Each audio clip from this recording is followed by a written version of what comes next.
Shalom semuanya. Seberapa kita yang hadir, kita mau tetap sungguh-sungguh menyembah Tuhan, karena hadirat Tuhan tidak dibatasi oleh siapapun. Kita berdoa supaya teman-teman kita yang belum bergabung, Tuhan ingatkan dan mereka boleh bersama-sama dengan kita pagi hari ini. Amin.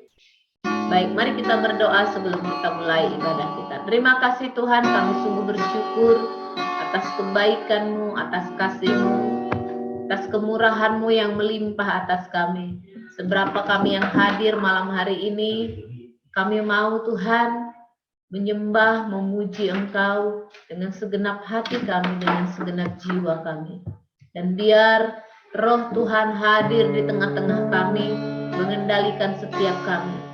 Buat teman-teman kami yang masih sedang persiapan untuk bergabung Tuhan, Tuhan ingatkan mereka dimanapun mereka berada, agar boleh bersama-sama dengan kami memuji, menyembah Tuhan. Terima kasih Tuhan, kami bersyukur atas kasih. Haleluya Yesus, haleluya. Mari kita sembah Tuhan. Haleluya. Terima kasih Yesus. Haleluya.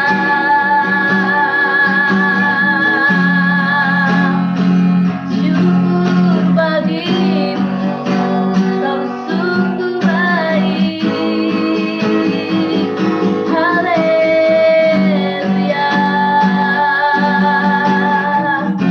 Oh, terima kasih Tuhan. Kami sembah Engkau, kami puja nama-Mu, sebab perbuatan-Mu nyata atas kami.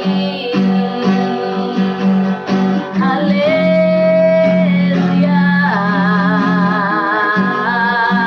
Syukur bagimu Tuhan. Terima kasih Yesus. Kami sembah, kami puja Engkau Tuhan. Syukur bagimu. Haleluya. Syukur kami bawa bagi kemuliaan nama-Mu. Sebab Tuhan baik, Kau sangat baik. Haleluya. Mari hadirlah Kau Tuhan, jamah dan lawat kami dengan kuasa-Mu. Haleluya. Terima kasih Tuhan. Segala puji syukur bagi-Mu. Mengucapkan hati kami untuk memuji pagi hari ini. Dalam nama Yesus, terpujilah Engkau Tuhan. Haleluya, haleluya. Amin. Puji Tuhan, Bapak Ibu Saudara, semua bersuka cita. Amin. Kita mau sembah Tuhan, kita mau puji Tuhan, kita mau senangkan Tuhan. Amin. Haleluya. Kita katakan bangkit gereja Tuhan. Bangkit gereja Tuhan sekarang. Maju dalam kuasa Roh Kudus. Kemenangan telah diberikan, kuasa dosa dipatahkan, umatnya dipulihkan, bersorakkan. Sekali lagi bangkit, bangkit gereja Tuhan sekarang. Mari maju bersama Tuhan, maju dalam kuasa Roh Kudus. Kemenangan telah diberikan, kuasa dosa dipatahkan, umatnya dipulihkan, bersorakkan. Pengurapannya telah dicurahkan, kuasa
berperang, maju berperang, maju berperang, maju berperang, pemenang, rebut bangsa-bangsa bagimu Tuhan, rebut bangsa-bangsa bagimu Tuhan. Haleluya, puji Tuhan. Kita bersuka cita karena kita adalah pemenang, amin. Kita mau muliakan Tuhan, kita mau sembah Tuhan, karena Dia telah menjadikan kita menjadi pemenang, bahkan lebih dari pemenang. Terima kasih Tuhan, kasih-Mu sungguh indah, bahkan sangat indah. Kau sangat baik bagi kami. Terima kasih Yesus. Haleluya. Terima kasih Tuhan, Kau sungguh baik. Oh haleluya.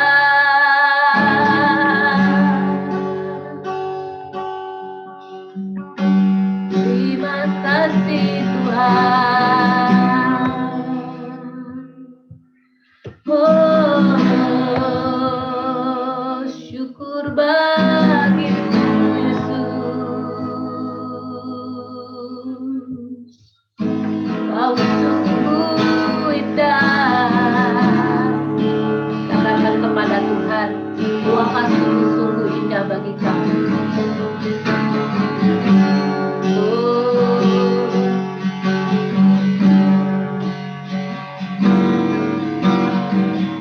Kemanakah aku pergi, menjauhi Roh-Mu yang suci, Kau sahabat, dan Kau dekat, dan Kau dekat, bahkan seluruh pengertian, bahkan seluruh pengertianku tak bisa membalas kesetiaanmu. Sungguh mulia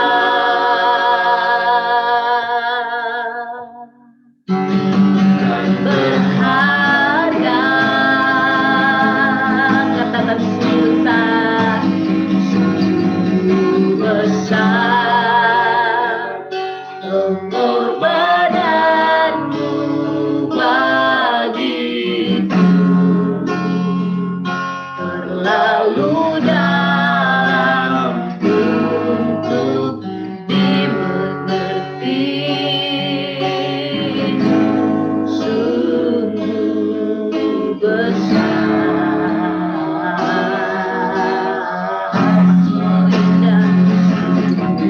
indah yang Kau pikirkan tentangku, tak terselami bagiku. Sungguh indah. Mari Bapak Ibu Saudara, lebih sungguh lagi kita akan nyanyikan pujian ini. Katakan dengan hati, kemanakah aku dapat pergi, menjauhi Roh-Mu yang suci, Kau sahabat, amin Tuhan, dan Kau dekat, amin Tuhan.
kebajikan-Mu.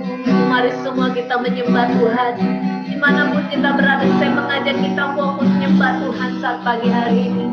Oh haleluya, terima kasih Yesus, sebab Kau teramat baik, Kau sungguh baik bagi kami Bapa. Terima kasih Tuhan.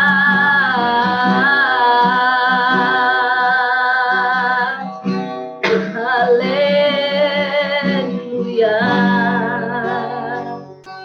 Biar Engkau menyelidiki hati kami Tuhan, untuk lebih sungguh-sungguh mengasihi Engkau, untuk lebih murni dan lebih tahan, sehingga kami layak menyembah, menyenangkan hati-Mu Tuhan. Terima kasih Bapa. Haleluya.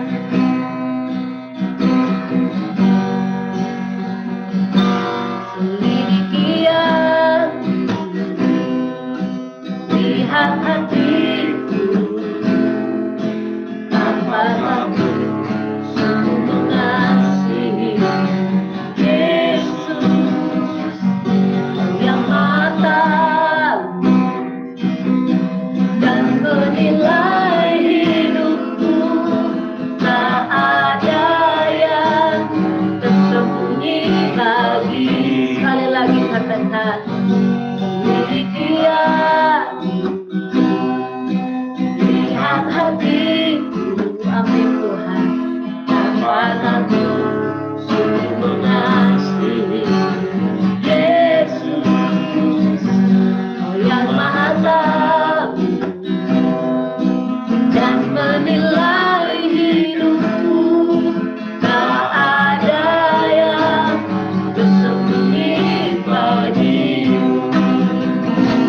Telah kulihat kebaikan-Mu yang tak pernah habis di hidupku. Berjuang sampai akhirnya Kau dapat lihat, tetap setia. Telah kulihat kebaikan-Mu yang tak pernah habis di hidupku. Berjuang sampai akhirnya Kau dapat lihat, tetap setia. Telah kulihat kebaikan-Mu, amin Tuhan, yang tak pernah habis di hidupku. Ku berjuang sampai akhirnya Kau dapat lihat, tetap setia. Kau dapat lihat, tetap setia. Kau dapat lihat, tetap setia.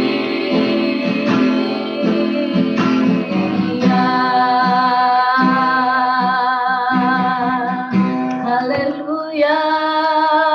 Oh, terima kasih Tuhan, Kau sungguh baik, Kau sangat baik, teramat baik bagi kami Tuhan.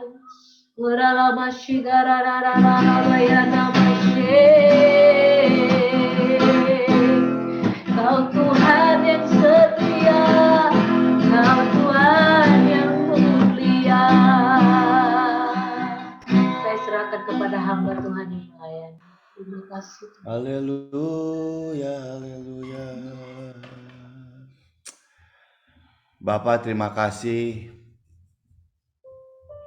buat pagi ini kami boleh kembali bersekutu bersama-sama Tuhan dengan saudara semua yang hadir hari ini. Kami berdoa Tuhan, biar pagi ini sungguh ada sesuatu yang baru boleh terjadi dalam hidup kami Tuhan. Kami percaya firman-Mu selalu baru, kuasa Roh Kudus-Mu selalu bekerja, dan setiap kami yang bersekutu, bertekun bersama-sama Tuhan, dalam persekutuan, dalam pengajaran, kami akan dibangkitkan oleh Tuhan. Kami akan menjadi orang-orang yang kuat, yang siap Tuhan untuk terus menghadapi segala tantangan zaman di hari-hari ini. Bahkan kami boleh menjadi alat bagi kemuliaan nama Tuhan. Tuhan berkati setiap kami yang hadir pagi hari ini dengan kasih dan pengertian dan urapan-Mu turun atas setiap kami. Makasih Bapa, dalam nama Yesus kami berdoa dan mengucap syukur. Semua yang percaya boleh berkata amin, amin, amin. Amin. Selamat pagi semua. Ya, nggak terasa kita sudah ada di penghujung ya bulan April. Bentar lagi Mei. Sudah 5 bulan kita lalui ya. Dahsyat ya. Tapi saya percaya saudara bahwa Tuhan gak mau kita hanya melalui bulan ini ya, tahun ini hanya lalu begitu saja. Tuhan mau setiap kita tuh mengalami terobosan-terobosan dalam hidup kita, sehingga kita bisa menjalani hidup dengan lebih bermakna, lebih menyatakan kemuliaan Tuhan. Amin. Kita nggak hidup hanya untuk diri kita sendiri, hanya untuk memuaskan ya keinginan-keinginan, ya bukan hanya untuk mengerjakan apa yang kita mau, tapi kita sebagai orang yang sudah ditebus oleh Yesus, Tuhan mau kita terlibat dalam apa yang menjadi agendanya Tuhan, tujuan-tujuan Tuhan. Amin. Nah, dengan cepat pagi hari ini, ya, karena kita masih ada di momen Paskah. Ya, Saudara, momen Paskah ini momen yang paling dahsyat sebenarnya. Kalau orang percaya memahami arti Paskah, maknanya Paskah buat hidup kita sehari-hari di dunia ini. Ya. Nah, itu sebabnya saya mau share tentang kebangkitan Kristus. Ya. Kita mesti menangkap apa sih makna dari kebangkitan Kristus atas hidup kita. Nah, saudara, ada 2 hal yang terjadi melalui salib. Saudara mesti paham ini. Ya, ada 2 hal yang terjadi ketika Kristus menyerahkan hidupnya untuk disalib.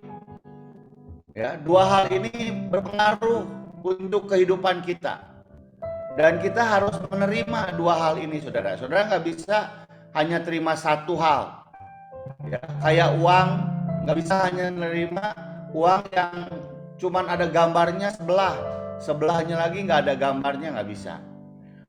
Coba lihat apa 2 hal yang terjadi melalui salib ini. Nah ini ya saudara, ada 2 hal yang terjadi melalui salib. Yang pertama, melalui karya salib kita mengalami keselamatan melalui karya kematian Kristus. Amin. Jadi kita semua tahulah bahwa Yesus mati di atas kayu salib itu untuk menebus dosa kita, supaya kita nggak hidup dalam kutuk dosa, ya, punya keselamatan, jaminan keselamatan. Saya percaya setiap kita punya pemahaman ini di hati kita. Kalau ditanya kamu percaya nggak bahwa kamu sudah diselamatkan oleh Yesus Kristus di atas kayu salib? Percaya. Kamu percaya nggak kamu nanti masuk surga? Percaya. Nah, percaya itu saudara lahir karena saudara menerima pewahyuan tentang penebusan. Ya, gereja selalu mengajarkan itu, bahwa Melalui kematian kita diselamatkan, kematian Kristus. Tapi nggak cukup hanya sampai di situ. Saudara nggak hanya cukup menerima keselamatan. Saudara harus menerima hal yang kedua, yaitu otoritas kuasa ilahi untuk hidup berkemenangan melalui kebangkitan Kristus dari kematian. Jadi saudara nggak cukup hanya menerima penebusan. Saudara juga harus menerima pemahaman tentang kebangkitan Kristus. Ya, waktu Yesus selama melayani di dunia, ya, orang-orang semua percaya kepada Yesus kalau Yesus bisa memberikan keselamatan buat hidupnya. Tapi setelah Yesus mati, Yesus bangkit. Dan 40 hari dia menampakkan diri kepada orang banyak, orang percaya, saudara. Kebangkitan Yesus ini satu level yang berbeda dengan waktu Yesus hidup di dunia semasa dia masih hidup. Yesus masih mengenakan tubuh manusiawi. Ya, Yesus masih terbatas saat itu, nggak bisa dia berada di segala tempat dalam waktu bersamaan. Tapi setelah Yesus bangkit,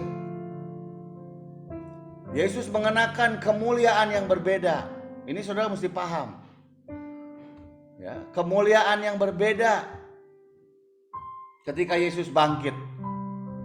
Ya, dia mengenakan tubuh kemuliaan. Ya, dan dia berjanji kepada murid-murid semua. Dia berkata, ya, bahwa mereka harus menerima kuasa kebangkitan Kristus.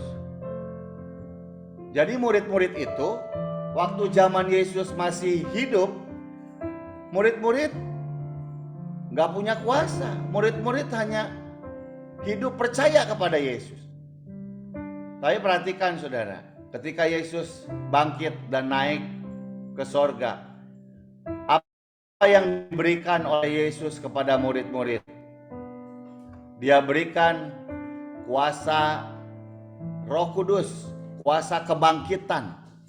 Itu yang membuat murid-murid jadi berubah. Betul nggak saudara? Kalau saudara baca di Kisah Para Rasul, Petrus yang tadinya menyangkal Yesus, setelah dia mengalami kuasa kebangkitan, dia jadi orang yang berani di depan imam-imam bersaksi tentang Yesus. Mereka nggak takut aniaya, mereka nggak takut penderitaan, mereka punya kuasa kebangkitan. Nah, ini yang saya lihat hari-hari ini saudara. Banyak orang percaya tuh hanya memiliki pewahyuan tentang penebusan, tentang keselamatan, dan mereka cukup puas kalau mereka bisa pergi ke gereja.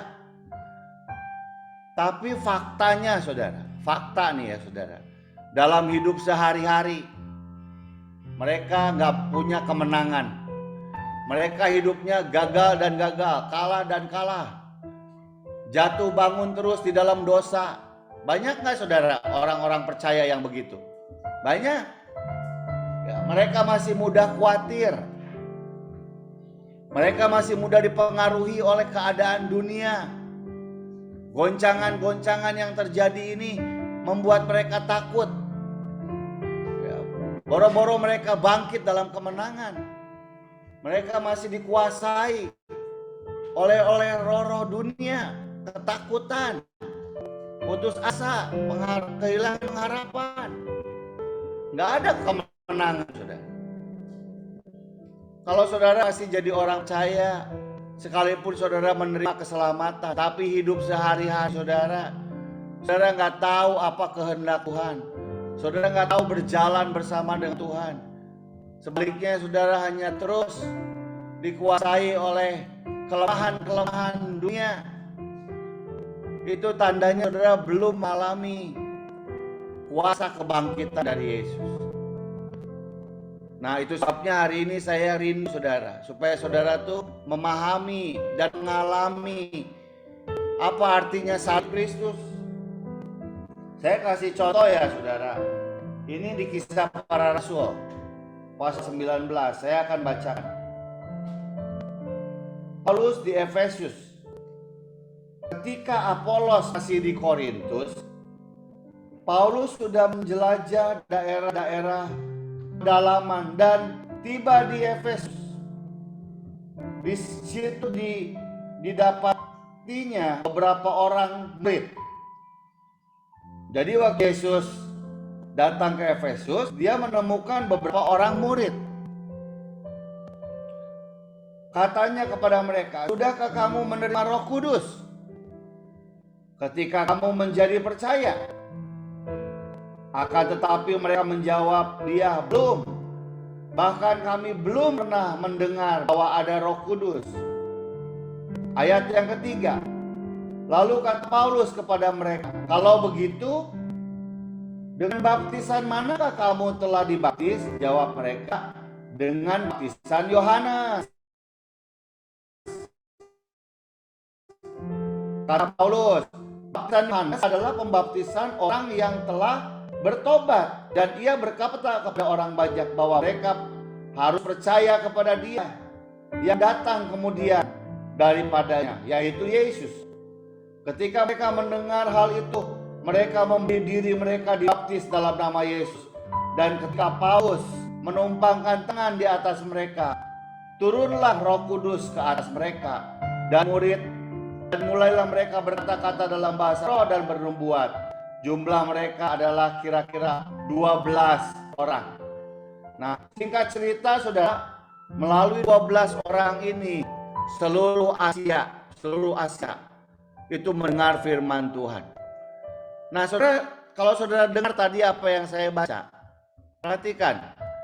Waktu Paulus ketemu dengan murid-murid itu udah dibaptis belum? Sudah. Dibaptisnya dengan baptisan siapa? Baptisan Yohanes. Baptisan Yohanes itu baptisan pertobatan, keselamatan. Orang yang tadinya nggak percaya Yesus, dia mau jadi percaya Yesus, dibaptis, dan dia menerima keselamatan.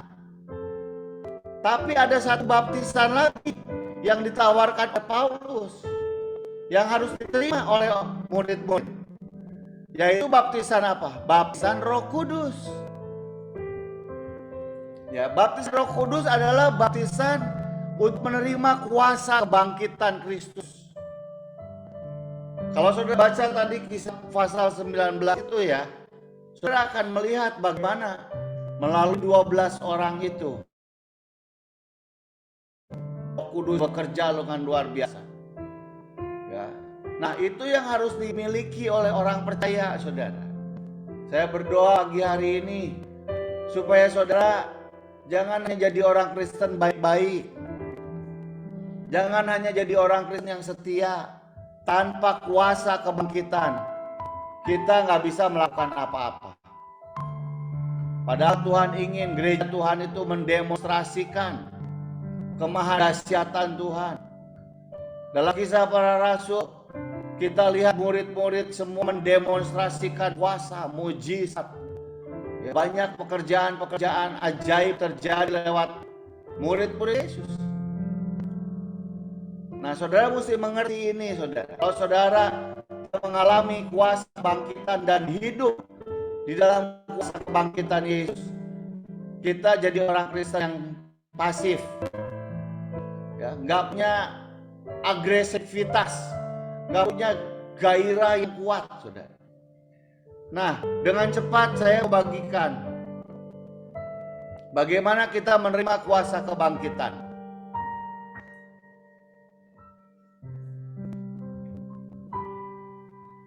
Yang pertama, boleh slide-nya?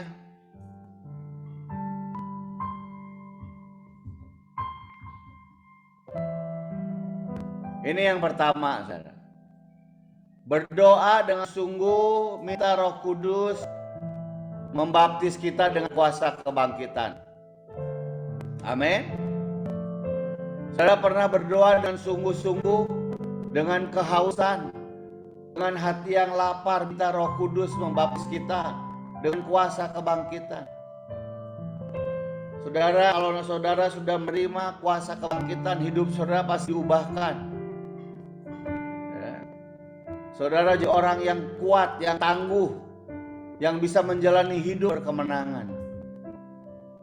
Coba baca Filipi 3 ayat 10, bisa tolong Chris?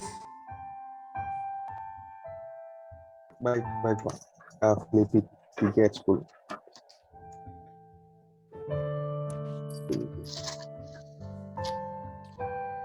Filipi 3 yang ke-10.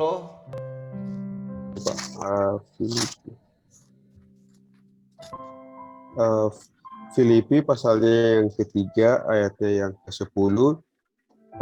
Yang ku kehendaki ialah mengenal Dia dan kuasa kebangkitannya dan persekutuan dalam penderitaannya, di mana aku menjadi serupa dengan Dia dalam kematiannya.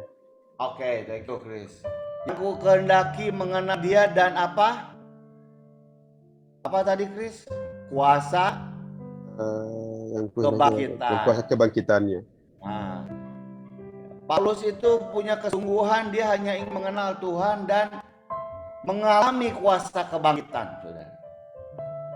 Ini harus jadi doa kita juga, saudara. Ya, kita bukan hanya diselamatkan, tapi kita juga diberi kuasa kebangkitan. Sehingga hidup sehari-hari kita benar-benar kehidupan yang berkemenangan. Ya, jadi mulailah berdoa dengan sungguh, saudara.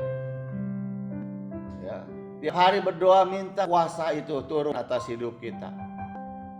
Jangan hanya berdoa minta hal materi, minta hal yang duniawi. Ya, jangan hanya minta jodoh, minta pekerjaan bagus, minta kesehatan. Boleh itu. Tapi mulailah berdoa minta kuasa kebangkitan. Yang kedua, ya, bagaimana kita menerima kuasa kebangkitan? Kita harus punya pikiran dan hati yang siap meninggalkan manusia lama atau manusia duniawi. Ya, itu ada di Kolose 5 ayat 10. Nanti kalau saudara baca di situ, Tuhan mau kita tuh meninggalkan manusia lama. Kenapa meninggalkan manusia lama? Karena manusia lama nggak bisa menerima kuasa kebangkitan. Banyak orang menerima keselamatan, percaya Yesus, dibaptis, tapi masih hidup dengan manusia lama. Masih hidup dengan pikiran-pikiran duniawi. Makanya mereka kesulitan hidup dalam kuasa kebangkitan. Tapi pagi ini saya mau tegaskan, saudara. Saudara kalau tidak mau meninggalkan manusia lama, ya, meninggalkan manusia duniawi, pikiran-pikiran yang duniawi, saudara tidak akan pernah mengalami kuasa kebangkitan. Makanya nggak heran saudara terus jatuh bangun, karena manusia lama selalu bertentangan dengan manusia baru. Ya, pikiran-pikiran lama selalu beda dengan pikiran-pikiran ilahi.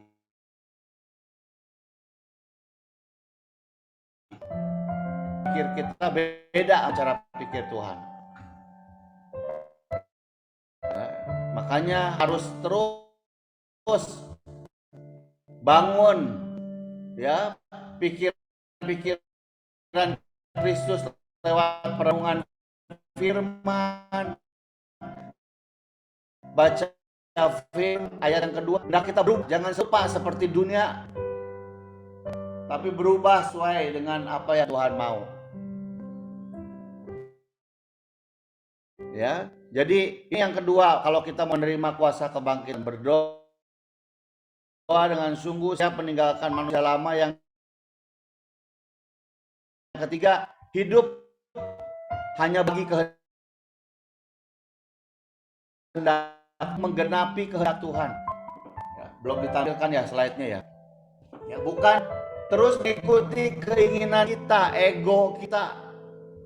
Hanya ego itu harus dimatikan dan kita harus hidup bagi kehendak Tuhan.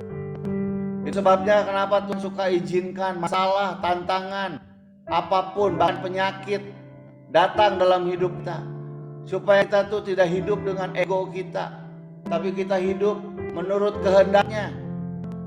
Yesus Yesus waktu mau disalib, dia berdoa begini, Tuhan kalau boleh penderitaan ini lalu daripadaku, tapi bukan kehendakku, melainkan kehendakmu tuh. Ya, Yesus di tengah-tengah penderitaannya pengen menghindari salib. Tapi luar biasanya Yesus bilang, bukan kehendakku, tapi kehendakmu yang jadi. Dan kehendak Tuhan tetap Yesus harus disalibkan. Yesus taat sampai dimati. Itulah hidup bagi kehendaknya. Ya, nah, sedikit lagi saudara, apa yang dialami ketika kita hidup dalam kuasa kebangkitan? Apa yang dialami ketika kita hidup dalam kuasa kebangkitan? Ini saudara, berkemenangan atas dosa. Ya, kita mempunyai kekuatan atau kemampuan untuk mengalahkan dosa. Ya. Dulu saya orang Kristen, sudah terima Yesus, sudah dibaptis, tapi saya nggak punya kekuatan untuk mengalahkan dosa. Jatuh bangun lagi dalam dosa, jatuh bangun lagi dalam dosa. Mudah ditawan oleh pikiran-pikiran yang sesat. Ya, nggak berkemenangan, saudara. Itu sebabnya kekristenan saya mati.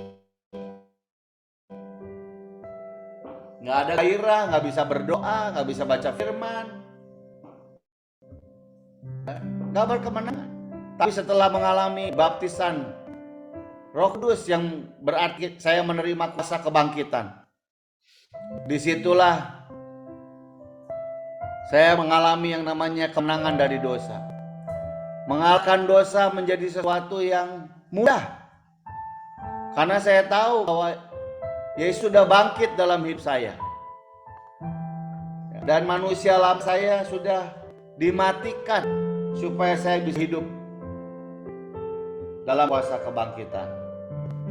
Saya baca ya, Roma pasal 6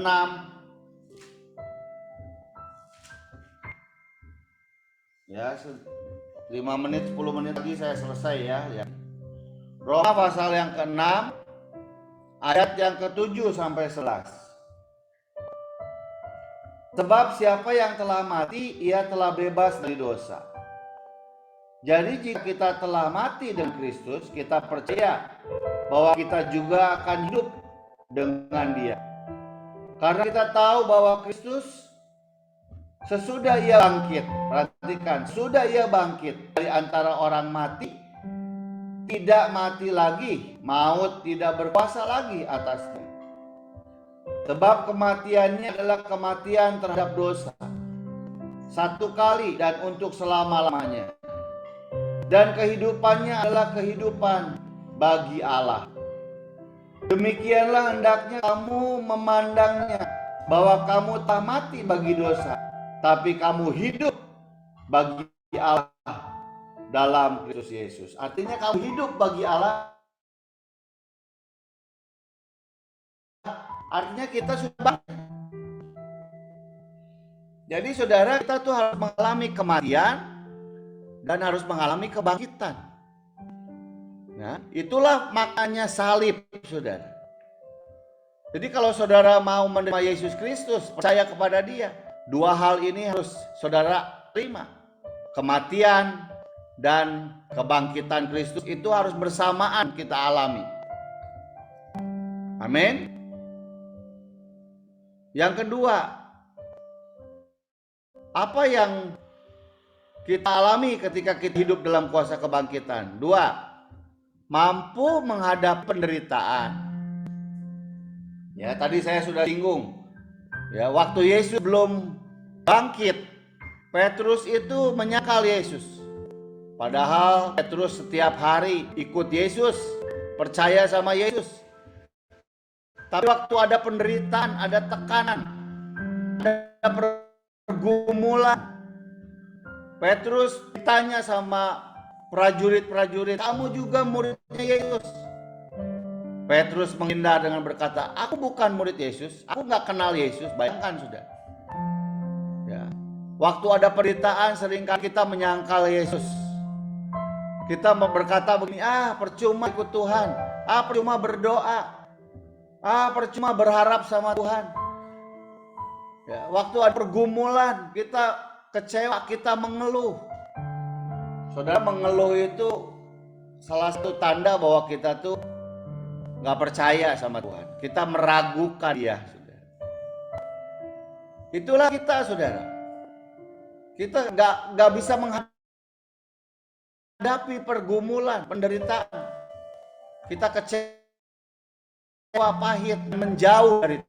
Tapi kalau saudara mengalami kuasa kebangkitan, saudara lihat hidup saudara tuh bisa menghadapi penderitaan. Saudara akan tetap teguh, saudara akan tetap kuat, saudara akan selalu bersyukur, saudara akan selalu tetap layani, memuji Tuhan. Karena saudara punya kuasa kebangkitan. Ya, nanti saudara baca dalam 2 Korintus pasal 4 ayat 7. Coba sebentar ya kita baca ya. Dalam 2 Korintus 4 ayat 17 sampai 18 saya baca. Sebab penderitaan ringan sekarang ini, lihat, ini Paulus bilang, mengerjakan bagi kami kemuliaan kekal yang melebihi segala-galanya. Jauh lebih besar daripada penderitaan kami. Sebab kami tidak memperhatikan yang kelihatan, melainkan yang tak kelihatan. Karena yang kelihatan adalah sementara, sedang tak kelihatan adalah kekal. Paulus bisa melihat penderitaan-penderitaan yang dia hadapi. Bahkan dia berkata, ini penderitaan ringan. Ya, karena lewat penderitaan ini, Tuhan mengerjakan kemuliaan yang kekal melebihi segala-galanya. Saudara kalau punya kuasa kebangkitan, saudara bisa lihat di tengah-tengah pergumulan saudara, di tengah-tengah penderitaan saudara, ya, di situ ada kemuliaan kekal yang sedang Tuhan kerjakan. Ajaib ya saudara ya. Itulah cara pandang kita kalau kita hidup dalam kuasa. Saudara nggak usah takut dengan penderitaan. Karena penderitaan itu akan menghasilkan buah kemuliaan yang luar biasa. Tapi orang yang nggak punya kuasa kebangkitan melihat penderitaan dengan cara yang duniawi, sehingga mereka khawatir, mereka takut, ya. Tapi beda dengan orang yang mengalami kuasa kebangkitan. Saya berdoa supaya saudara benar-benar hidup dalam kuasa kebangkitan di akhir zaman ini, supaya saya bisa terus berjalan bersama dengan Tuhan. Ya, contoh lain di Alkitab seperti Stefanus. Ya, di Kisah Para Rasul pasal 8. Sudah tahu kisah Stefanus? Dia dirajam. Ya, orang-orang banyak, orang-orang Farisi. Tapi firman Tuhan mengatakan kemuliaan Tuhan turun. Dan Stefanus melihat Tuhan berdiri bersama dengan dia. Itu yang membuat Stefanus waktu dirajam tetap memuliakan Tuhan. Dilempari batu, saudara, tetap memuliakan Tuhan. Bahkan dia berkata begini, ampuni, mereka tidak tahu apa yang mereka perbuat. Dahsyat nggak saudara? Itu orang-orang yang punya kuasa kebangkitan hidupnya dahsyat di tengah penderitaan. Yang terakhir saudara, mampu melayani Tuhan. Bilang sama-sama mampu melayani Tuhan. Ya, saudara, melayani bukan sekedar melakukan aktivitas ya, rohani, bukan sekedar main musik. Melayani bukan sekedar main tamborin.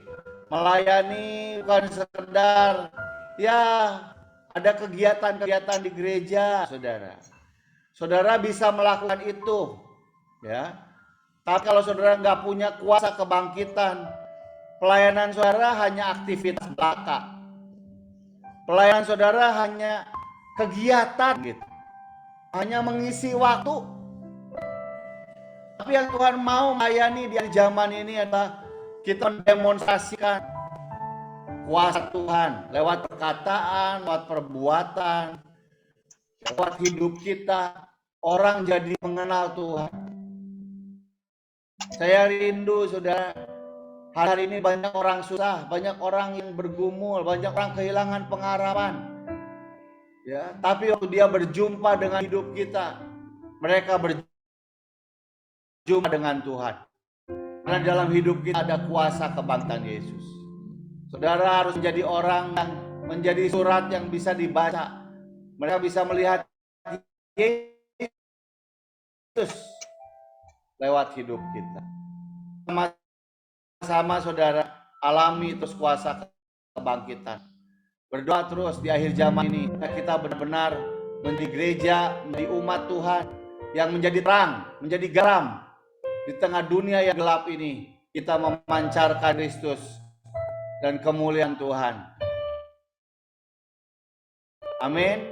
Buang semua hal-hal duniawi, ya, kedagingan banyak kita salibkan. Kenakan manusia yang baru, ya, manusia yang alami kuasa kebangkitan Yesus. Itu saja share saya hari ini, saudara. Saya mau berdoa, kita semua mau berdoa untuk kita mengalami kuasa karya salib Kristus, yaitu penebusan dan kebangkitan Tuhan Yesus. Amin. Mari kita angkat satu pujian.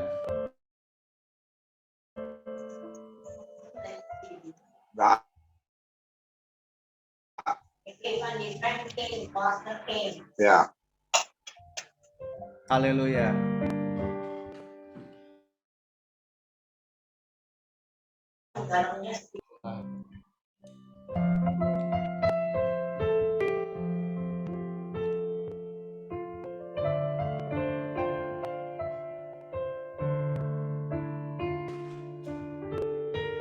Kita angkat pujian ini sekali lagi yang tadi dibawakannya, kemanakah kuda pergi.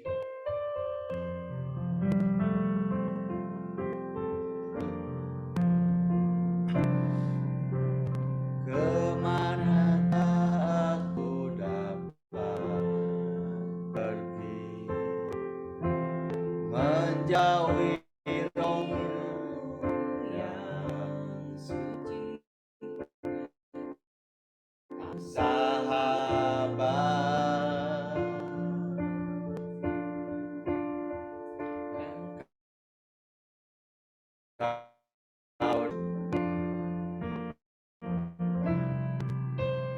bahkan seluruh pengabdianku kesetiaanmu sungguh mulia dan berharga. Mari sama-sama puji.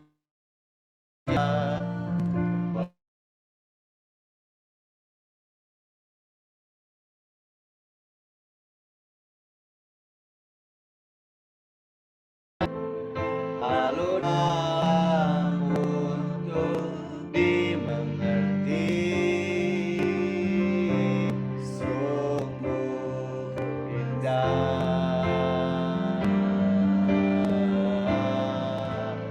sungguh indah.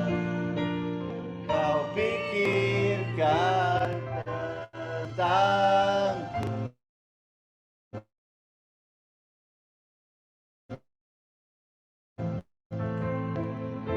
tak terselami bagiku, sungguh indah,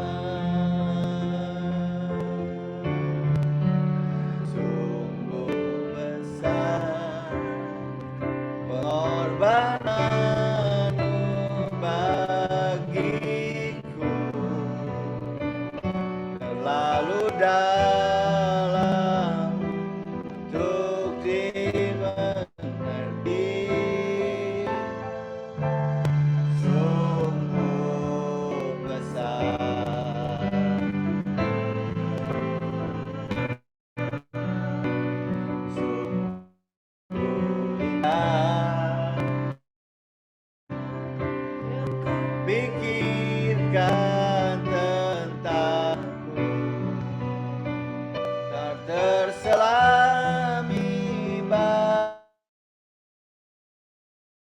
sungguh